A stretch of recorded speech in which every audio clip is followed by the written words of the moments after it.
to show you the basics of glass cutting. So anytime you're working with sheet glass, you will have a couple different options on how to get the shapes that you want.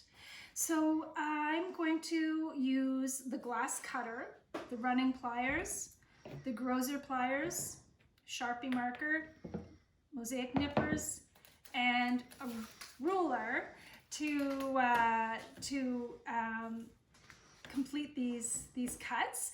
And also don't forget, you have to have protective eyewear on. So make sure there are safety glasses in your kit. Make sure that you have them on for all of these activities because the glass can fly in weird directions even when you're extra careful.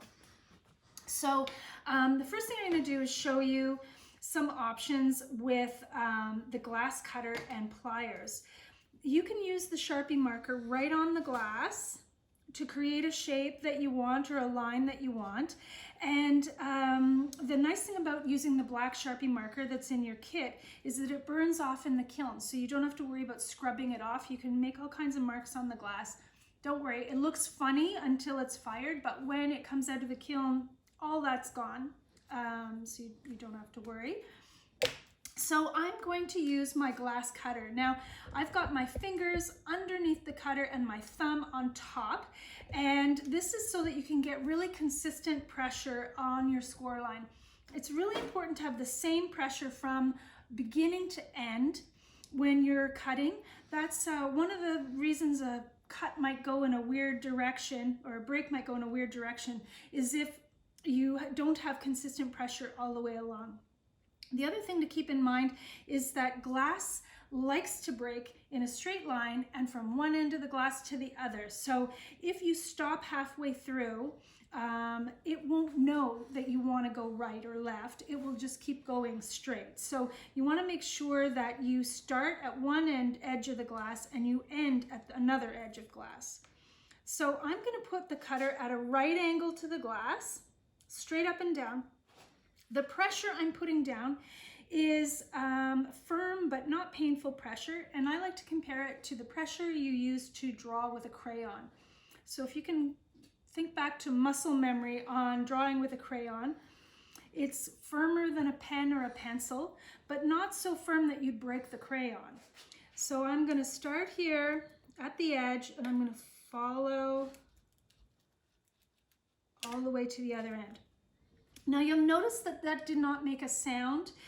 Very often people think you need to hear a crunching sound in order for the score to work. That's not the case. You want that same pressure, whether it's an opaque glass like this or a transparent glass. That's same crayon firmness pressure, and you don't need to hear a crunching sound. On opaque glass like this, you may not see any score line at all. Well, of course you can't see it because of the black marker here, but even on transparent glass, it should be just a fine line. You shouldn't see a whole bunch of chippy chunks in the glass as you're scoring. So if you do, then you're too hard. So now I'm going to use the running pliers, and the running pliers have a line on one side, and you may well have a happy face as well, as a reminder that this is the upside. The other side doesn't have anything. And these guys have a curve in the metal, and that's what's helping to break the glass. So we're going to line the line up with this, and I'm actually hoping that this doesn't do a perfect cut, because I'd like to show you the other pliers with this. And it didn't do a perfect cut. You see I've got a little tiny extra nib there. So this is when the Grosser pliers come. And the reason it didn't is, as I was saying, glass really likes to break straight. So this is quite a tight curve I've asked it to do. So it's broken the easiest possible route. But now I can take the rest of this curve off with these guys.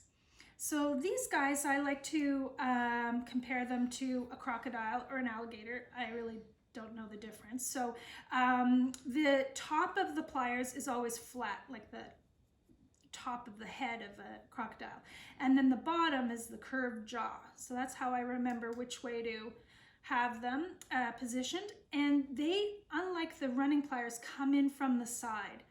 So I'm gonna bring them just up before the score line. You don't want them on or over the score line, because then you'll just get a gouge out of the glass. So it's this side of the score line. I want to make sure I have equal pressure on the other side, because this is a lot of pressure on the glass. And I'm just gonna break it off like that. So the method of breaking is a little bit of a pull and a down motion like this. And throw that in there. So now I have my, and I can clean it up a little bit more with these if I wanted to. You can give it a little scrape if you've got any little burrs. So now I've got my shape. I'm not too concerned about any little bumps, because that's all gonna melt out when we put it in the kiln for firing. So there's that shape. The other thing I can do is use a ruler. Now I could use a ruler and the Sharpie marker and follow along the line, but I can also just use the ruler and my cutter, comme ça. And now the trick is with white glass is seeing where my score line is. There we go, I got it. So I've lined up the running pliers with that score line, and now I've got a straight line across. There's that. So now I'm gonna move on to the nippers, and I like to use a bowl with the nippers because the glass tends to shoot all over the place, and this keeps it nice and contained and keeps me from having to sweep the floor. So the rule with the nippers is the screws face the ceiling, the glass comes down from above, and I can create all kinds of random shapes with these. And that way I can create a little mosaic design on my glass with these random shapes. If I had a piece that was giving me trouble and I just needed a little nip off of it, instead of using the Grosser pliers, I can also maybe use the nippers and take that little piece off too. So they're good for that as well. The other thing they're good for is if you want to do a shape. I often get people asking for circles for projects. And because these tools do not include a circle cutter, which is a little more advanced, this is a great way to get around that. So we're going to use the nippers, and I'm just going to, again, screws to the ceiling. Make sure you've got your safety glasses on too. Take that off. You'll notice that I'm always working to the edge of the glass. That's so that I don't waste a whole bunch of glass trying to cut out a piece. You want to conserve your glass as much as possible. You've been given more than twice as much glass as what you need for your project in your kit. So do try and conserve your glass and make sure that you've got extra, because if you make a mistake, you might need more to try again. So I'm just going around this circle with the mosaic nippers. There. So I could leave it like this and have very ruffly. You can, if you look on the other side, you can see what the shape will look like. And if that's too rough, I can keep going around and I'll just take off all those little points. Make sure, again, your screws are to the ceiling. Even with that, sometimes they fly out. So the more you work your way around these little points, the smoother it will get. And then again, because, ooh, that one really flew up. That's why I've got safety glasses on.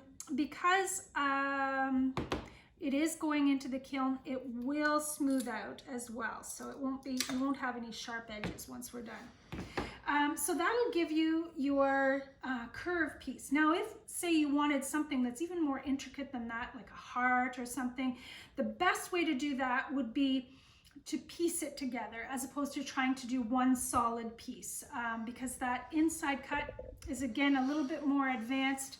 And certainly if you've got glass cutting experience, go for it.